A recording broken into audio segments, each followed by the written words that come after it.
Hello दोस्तों, कैसे हैं आप सब। मैं रंजीत शर्मा हाजिर हूँ ऑब्जेक्टिव मोस्ट बीबीआई ऑब्जेक्टिव के अगले एपिसोड में। आप सभी का स्वागत है।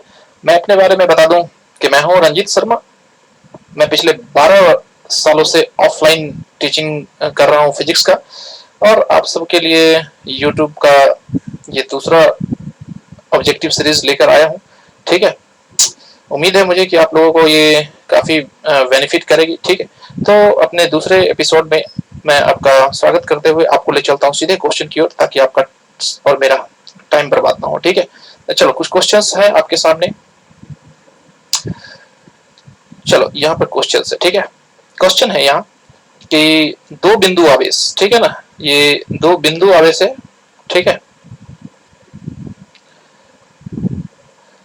पहले वायु में रखे जाते हैं। पहले कहाँ रखे जाते हैं? वायु में। ठीक है, फिर उन्हें के परावैद्युतांक वाले किसी माध्यम में रख दिया जाता है। ठीक है ना, उतनी ही दूरी पर। कितनी दूरी पर? उतनी ही दूरी पर। ठीक है, अब दोनों दशाओं में क्या लगेगा? फोर्स लगेगा। ठीक है, और फोर्स लगेगा तो उन फोर्स का ये अनुपात पूछ रहा है। ठीक है ना, तो चलिए इस क्वेश्चन का आंसर अगर आप लोग को पता हो तो आप कमेंट में जरूर लिखें। ठीक है ना, मैं 5 सेकंड रुकूंगा और फिर आंसर दूंगा। ठीक है ना, आंसर वैसे यहाँ पर है बट मैंने इसको हाइड कर दिया है ताकि आप पहले अपने दिमाग पर जोर डालें। आप अगर बना सकते हैं तो बहुत अच्छी बात है ना, अन्यथा मैं इसे सॉल्व करूंगा और फिर आप और हम दोनों मिलकर आंसर चेक करेंगे कि आंसर है सही या नहीं। ठीक है, तो चलिए 12 क्वेश्चन तक हम लोग पहले डिस्कस कर चुके हैं। ठीक है ना, ये 13 से आगे है। तो चलिए मैं देखता हूँ इसको। ठीक है, इसको सॉल्व करने के लिए चलिए क्या कर लेते हैं कि यहाँ सॉल्व करते हैं। ठीक है, चलिए आप सब जानते हैं कि जब दो चार्जेस क्या रहते हैं, चलिए मैं सुविधा के लिए एक को क्या ले लेता हूँ प्लस और दूसरे को क्या ले लेता हूँ माइनस। ठीक है, ताकि ये दोनों अट्रैक्ट करें एक दूसरे को। ठीक है, तो अभी क्या है कि एक सेकंड रुक जाओ, मैं थोड़ा सा इसकी शार्पनेस बढ़ा दूं। ठीक है, तो ये कुछ ऐसे एक दूसरे को क्या करेगा? अट्रैक्ट करेगा। ये अट्रैक्शन का फोर्स कितना है? F। ठीक है, लेकिन जब आप इसी को किसी मीडियम में रख देते हैं, अगर इसी को किसी मीडियम में रख दें, ठीक है, तो वो जो फोर्स है अब वो हो जाता है F/K। कितना हो जाता है? F/K। ठीक है ना, मैं इसे F डैश बोल देता हूँ। ठीक है, चलो ये जो नया फोर्स है इसको F डैश बोला। ठीक है, और इस F डैश की वैल्यू कितनी हो जाती है? F/K। ठीक है, तो पहले कितना लग रहा था जरा देखा जाए। पहले लग रहा था F। ठीक है, और अब लग रहा है कितना? F/K। ठीक है, अब इस दोनों का अगर रेशियो निकाले तो रेशियो कितना हो जाएगा? F/K। ठीक है, अगर आप इसे कैंसिल कर लें ऐसे तो ये कितना आ जाएगा? ये आ जाएगा K। ठीक है, और बट्टा में कितना आएगा? 1। तो इसका रेशियो क्या हो जाएगा? K:1। ठीक है, जो कि यहाँ है। ठीक है, K:1 का है B है, तो इसका आंसर क्या हो जाना है? तो इसका आंसर हो जाएगा B। ठीक है, होप यू अंडरस्टैंड। अगर कोई दिक्कत है तो आप कमेंट बॉक्स में लिखे, मैं उस पर एक सेपरेट वीडियो बना दूंगा। ठीक है, तो चलो मैं इसका आंसर देखता हूँ। ठीक है, कि कौन सा आंसर है। ठीक है, आप देख सकते हैं कि इसका आंसर बी ही है। ठीक है, तो याद रखेंगे आप यहाँ से एक और बात याद रख ले कि आप जब भी किसी आवेश के सिस्टम को ईयर से हटा के किसी भी दूसरे माध्यम में रखते हैं तो दोनों के बीच जो इलेक्ट्रिक फोर्स लग रहा था, ठीक है ना, अट्रैक्शन का या रिपल्सन का, वो रिड्यूस हो जाता है, घट जाता है। ठीक है ना, तो क्या हो जाता है? घट जाता है। ठीक है, तो इसका आंसर क्या हो जाएगा? इसका आंसर हो जाएगा K:1, K:1। ठीक है, चलिए हम लोग आगे बात करते हैं। किसी कुचालक पदार्थ का परावैद्युतांक के क्या नहीं हो सकता? ठीक है ना, एक परावैद्युतांक के बारे में आप कुछ बातें ध्यान रखिए। ठीक है ना, कि परावैद्युतांक जो है अगर के की बात करें तो ये एयर या निर्वात के लिए कितना होता है? 1 होता है। ठीक है ना, और के जो होता है वो इन्फिनेटिव होता है। किसके लिए? मेटल के लिए। कोई भी धातु है तो उसके लिए के का वैल्यू क्या होगा? इन्फिनेटिव। ठीक है, और यूजुअली के की जो वैल्यू होती है वो ग्रेटर देन 1 होती है। ठीक है ना, अगर हम बात कर दें के की निर्वात के लिए तो 1 होगा, अन्यथा सभी माध्यमों के लिए के की वैल्यू कितना होगा? 1 से ज्यादा होता है। ठीक है, तो अब यहाँ से देखिए ये 1 से ज्यादा है, यानी कि ये अच्छी बात है, ये भी अच्छी बात है, ये भी अच्छी बात है। ठीक है ना, और ये जो देख रहे हो आप K:∞, ये सिर्फ और सिर्फ मेटल के लिए होता है। ठीक है ना, और यहाँ पर हमसे पूछा क्या है? कुचालक, है ना। कुचालक मतलब क्या? जो इलेक्ट्रिसिटी को कंडक्ट नहीं करते हैं, है ना। तो इसका आंसर निश्चित रूप में हो जाएगा क्या चीज? डी। ठीक है, तो मैं इसकी आंसर क्या लिख देता हूँ? डी। ठीक है ना, और चलो हम दोनों मिलकर इसका आंसर चेक करते हैं। ठीक है, इसका आंसर चेक किया जाए। देखिए आप यहाँ पर देख सकते हैं कि इसका आंसर क्या रखा हुआ है? डी रखा हुआ है। ठीक है, कोई दिक्कत? अगर कोई इशू है तो आप हमसे जरूर कमेंट में डालिए। ठीक है, मैं निश्चित रूप में 1 सप्ताह के अंदर ही इसका पर्सनल वीडियो बना के आपको पोस्ट कर दूंगा। ठीक है, मैं अपना कॉन्टेक्ट डिटेल भी दे दूंगा। ठीक है ना, अपना व्हाट्सएप दे दूंगा। अगर आप में से किसी को कोई डाउट हो, कंटेक्ट मी। ठीक है ना, feel free to contact me any time. ठीक है, any time means working hour. रात में 9 बजे तक तो ओके, इट्स ओके, ठीक है। अब अगला क्वेश्चन जो है 15 नंबर क्वेश्चन है, ये मुक्त आकाश की बात कर रहे हैं। मुक्त आकाश को निर्वात बोलते हैं, ठीक है ना, इंग्लिश में इसको फ्री स्पेस बोलते हैं या वैक्यूम बोलते हैं, ठीक है। तो मुक्त आकाश की विद्युतशीलता पूछता है, ठीक है ना। तो आपको ऑलरेडी सबको आता होगा मुक्त आकाश की विद्युतशीलता को हम लोग एप्सिलॉन नॉट बोलते हैं। क्या बोलते हैं? Epsilon not. तो एप्सिलॉन नॉट जो होता है, ठीक है, इसकी वैल्यू आप सबको याद ही होना चाहिए, ठीक है ना।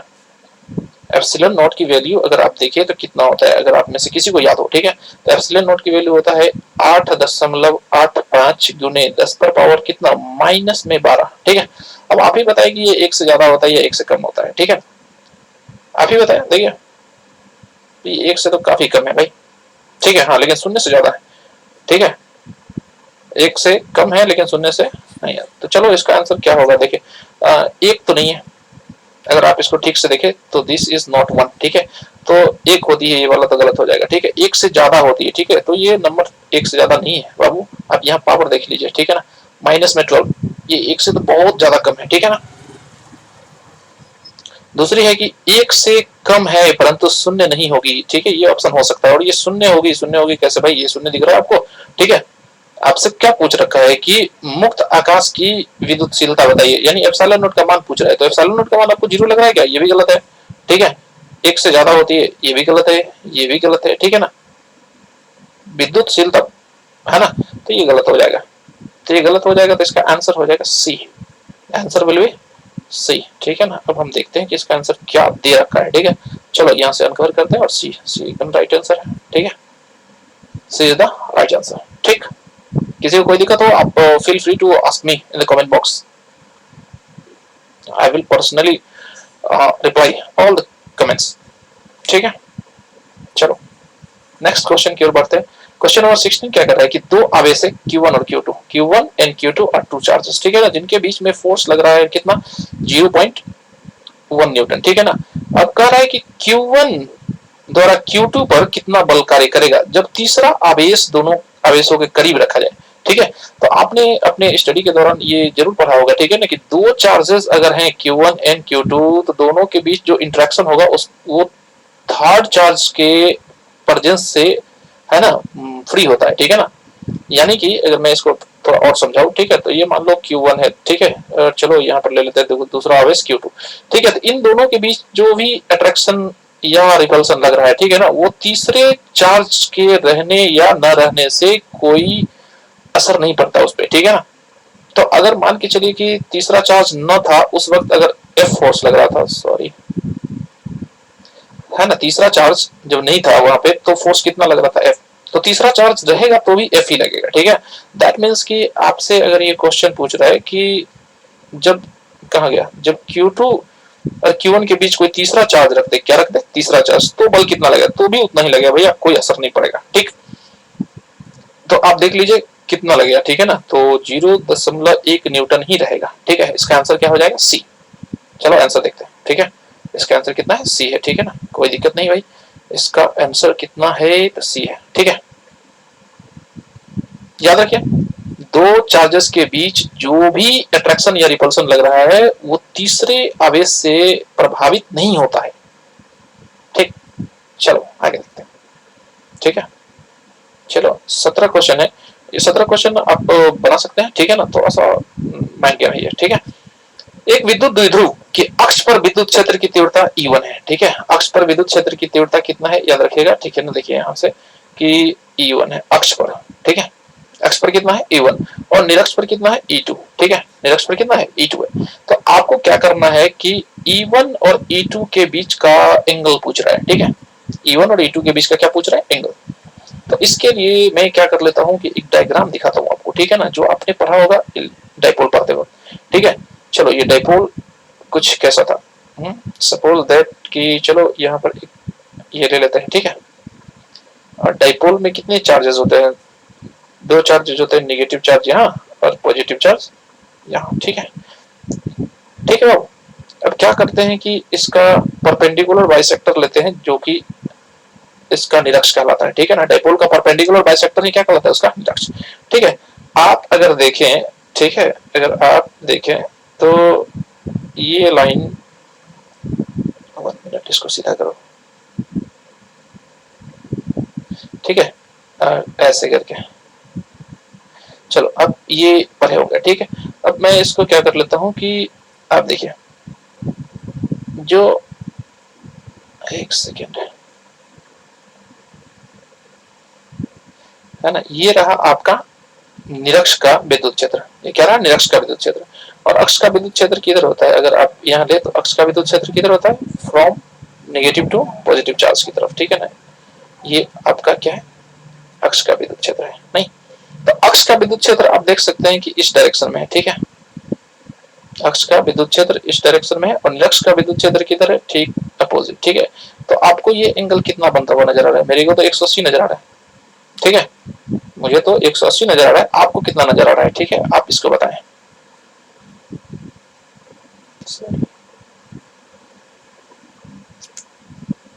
तो इसका आंसर क्या हो जाएगा, 180, ठीक है। तो इसकी आंसर आपको कितनी लगानी है, 180।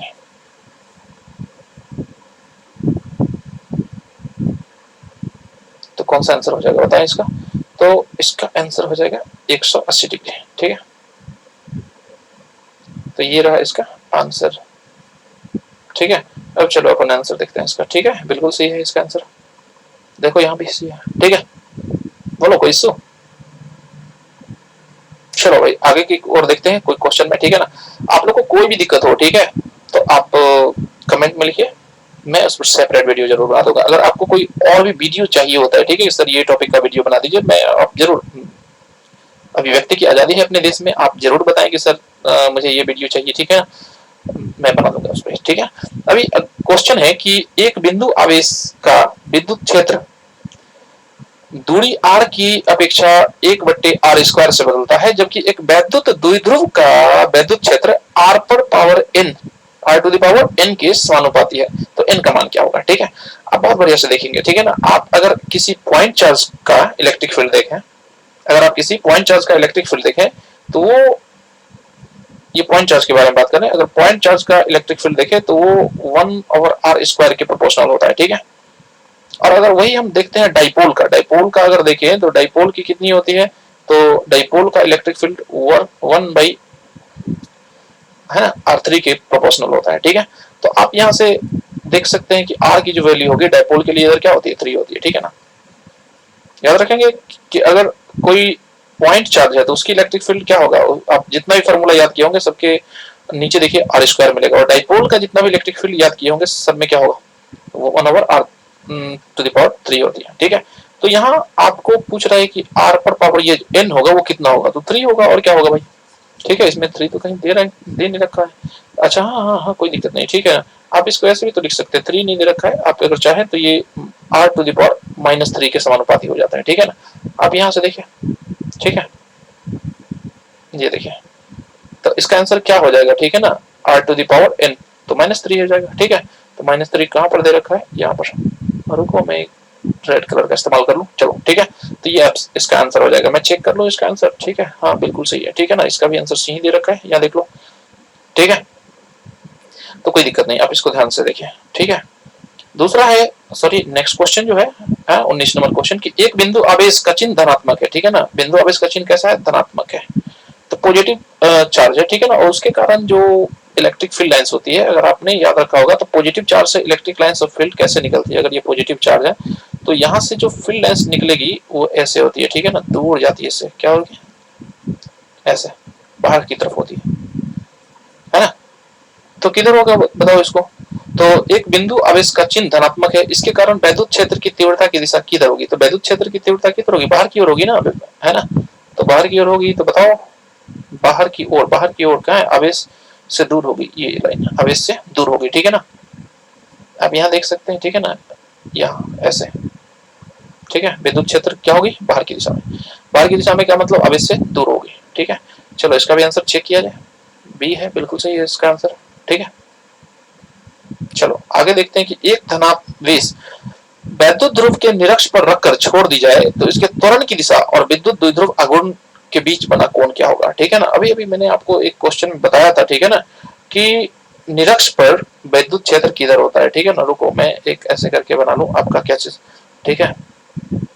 यहाँ पे सपोज की रख लो एक नेगेटिव चार्ज क्यू, ठीक है। मान लेते हैं यहाँ पर क्या है, नेगेटिव चार्ज क्यू है, और यहाँ पर क्या मान लेते हैं, चलो ठीक है, यहाँ पर क्या मान लेते हैं, मैं यहाँ मान लेता हूँ कि माइनस क्यू है, और यहाँ पे क्या है, प्लस क्यू है, ठीक है।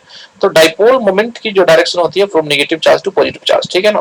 और जो निरक्ष पर विद्युत क्षेत्र होता है इधर, ठीक है, निरक्ष पर विद्युत क्षेत्र होता है इधर। अब निरक्ष पर विद्युत क्षेत्र किधर है, देख लो, तो निरक्ष पर विद्युत क्षेत्र है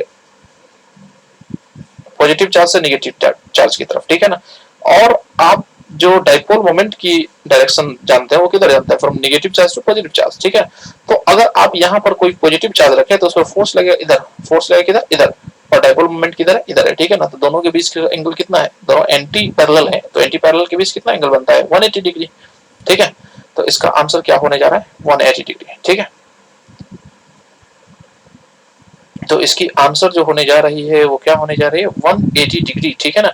तो 180 डिग्री ये है, आप इसमें टिक कर लें, इसको टिक कर लें, ठीक है।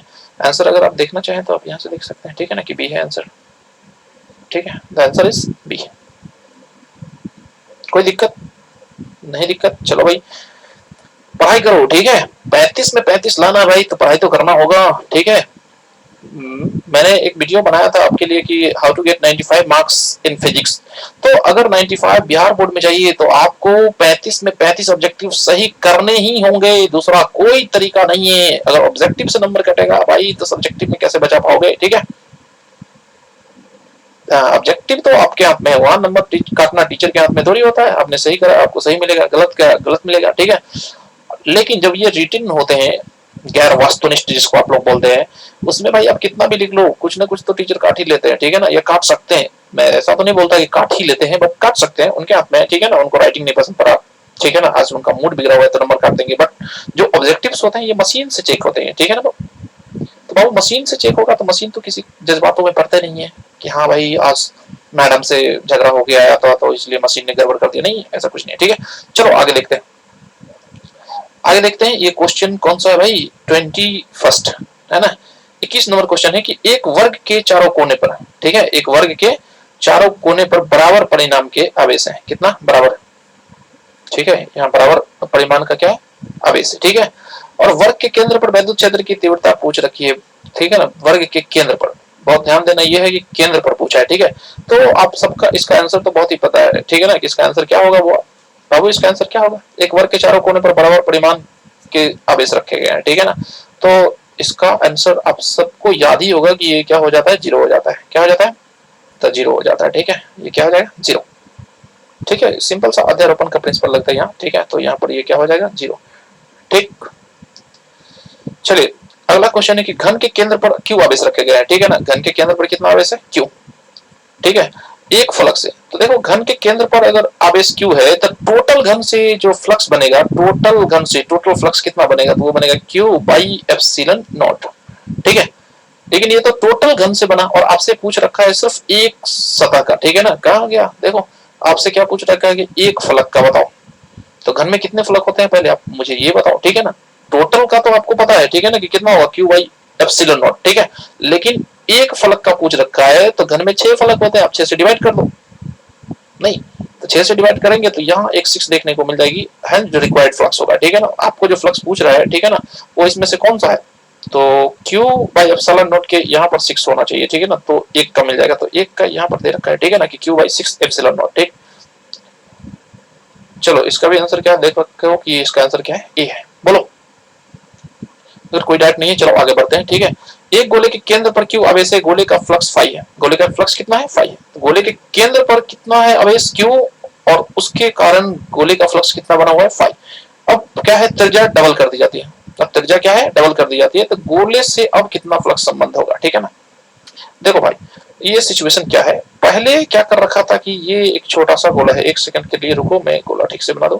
ये आपका क्या है, एक गोला है, ठीक है, और इसके अंदर चार्ज है, कितना चार्ज है, क्यू चार्ज है, कितना चार्ज है, क्यू, है ना। और इसका फ्लक्स आपको बता रहा है कि कितना है, फाई है, ठीक है, क्या है, फाई।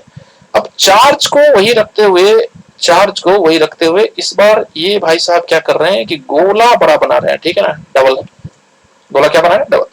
तो भैया आपको इतना तो पता होना चाहिए कि हमारा जो फ्लक्स निकलता है गॉस थ्योरम में वो सीधा सीधी क्या होता है, क्यू बाई एप्सिलॉन नॉट, ठीक है ना। आप अगर गोला का साइज और भी बढ़ा दे तो उससे आपका ये क्यू तो नहीं बढ़ रहा है, ये जो क्यू अंदर रखा था उसी से क्या होता है फ्लक्स। अब क्यू को बढ़ा नहीं रहे घटा नहीं रहे तो फ्लक्स भी ना घटेगा ना बढ़ेगा।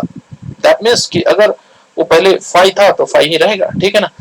याद रखिएगा, ठीक है ना, कि किसी भी गोले का बंद सतह का फ्लक्स, ठीक है ना, उस बंद सतह के साइज पर डिपेंड नहीं करता है, ठीक है ना। साइज बढ़ा दो साइज घटा दो डजंट मैटर, ठीक है ना।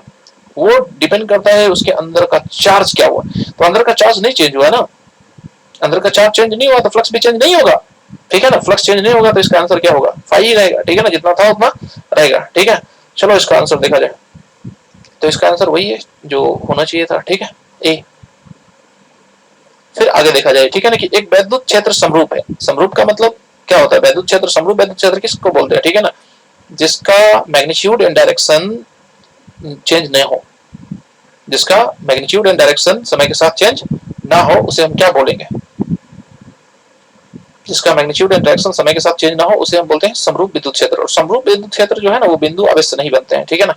ये बिंदु आवेश से तो नहीं बनेगा, ठीक है ना, एक आवेश तार से भी नहीं बनेगा, ठीक है, एक समतल एक आवेश अनंत समतल तल से बन जाएगा, ठीक है ना। समरूप आवेश गोला से भी नहीं बनेगा, ठीक है, क्योंकि आप अगर इस सब का फॉर्मूला जानते होंगे तो सबके बट्टा में क्या होगा, आर या आर स्क्वायर होगा। बट हाँ, आप अगर इसका फॉर्मूला देखें इसका, तो ये क्या होता है, E is equal to what, sigma by epsilon naught, है ना। या फिर समतल आवेश अनंत तल। अब अनंत तल में ये नहीं दे रखा है कि चालक का है या कुचालक का है, लेकिन हाँ एक बात तो है कि चालक का होगा तो होगा कितना, सिग्मा बाई एप्सिलॉन नॉट, ये फिर भी एक समरूप बना रहा है। या अगर कुचालक है तो ये क्या होगा, सिग्मा बाई 2 एप्सिलॉन नॉट। ये दोनों ही केस में क्या है ना, समरूप बना रहा है। तो आपको अनंत आविष्ट तल से बन जाएगा, ठीक है, इससे बन जाएगा, ठीक। तो आप इसका आंसर क्या ले लेंगे, सी, ठीक है ना। इसका आंसर क्या हो जाएगा, सी, ठीक है। और शायद ये लास्ट क्वेश्चन है आपके लिए कि एक चालक के अंदर एक वीवर है। वीवर का मतलब क्या होता है, ठीक है ना, वीवर का मतलब कैविटी, ठीक है ना। तो वीवर का मतलब क्या हो जाएगा, कैविटी, ठीक है ना। अब एक ये वीवर है, ठीक है ना। अब वीवर का मतलब चलो यहाँ देख लेते हैं, ठीक है ना। ये कुछ ऐसा करके चालक है, ठीक है ना, और इसके अंदर एक कैविटी बना है कहीं पर, ठीक है, ये कैविटी है, ठीक है। अब कह रहे हैं कि चालक पर आवेश क्यों दिया जाता है, तो वीवर की दीवार पर, वीवर की दीवार मतलब आप समझिए ये पोर्शन पूछ रहा है, ये देख रहे हैं, ये वीवर की दीवार है, ठीक है ना। ये सब क्या है, वीवर की दीवार। तो वीवर की दीवार पर आवेश कितना होगा, तो भाई साहब आपने सबने पढ़ा है कि चालक को अगर आवेश दें तो वो डिस्ट्रीब्यूट होती है उसके बाहरी सरफेस पे। किधर डिस्ट्रीब्यूट होती है, बाहरी सरफेस पे, ठीक है ना। चालक के भीतर आवेश तो जाता नहीं है, तो वीवर पर आवेश कितना होगा, 0 होगा। कितना होगा, 0 होगा। कितना होगा, 0 होगा, ठीक है। तो इसका आंसर क्या हो जाएगा, 0। द आंसर विल बी 0, ठीक है। तो चलो इसका आंसर ये देख रहे हैं कि सी है, ठीक है। तो इसका आंसर भी क्या है, सी है। तो इस तरह से हम लोगों ने देखा कुछ करीब 12-15 क्वेश्चन, ठीक है। और इसी तरह से हम लोग हर रोज 12-15 क्वेश्चन देखेंगे till the completion of your board examination 2023, ठीक है ना। आप अगर बिहार बोर्ड से हैं, झारखंड बोर्ड से हैं, यूपी बोर्ड से हैं और एमपी बोर्ड से हैं, जहां भी हिंदी भाषी क्षेत्र है, ठीक है, तो आपके लिए ये कोर्स एकदम रामबाण है, ठीक है ना। आप अगर इतने क्वेश्चन करके रखते हैं, अराउंड 2500 क्वेश्चन हो जाएंगे। अगर आप ये 2500 क्वेश्चन तक कर लेते हैं तो आप बिहार बोर्ड से हो, यूपी बोर्ड से हो, झारखंड बोर्ड से हो या एमपी बोर्ड से हो, डजंट मैटर, आपके ऑब्जेक्टिव तो छूटने ही नहीं है भैया। और जब मैं भैया बोल रहा हूं तो बहना को भी बोल रहा हूं, ठीक है ना, जेंडर बायस नहीं हूं मैं। तो कोई भी अगर आप चाहते हैं कि फुल में फुल ऑब्जेक्टिव आए, छूटे ही ना ऑब्जेक्टिव, ठीक है, तो आपको इसके लिए क्या करना होगा कि ये क्लास में बने रहें, ठीक है। और अगर आपको ये वीडियो अच्छा लगता है तो लाइक एंड सब्सक्राइब करें, ठीक है। मैं ये यूट्यूब पे नया हूं, आप लोग के सपोर्ट की आवश्यकता है, ठीक है। तो बाय बाय।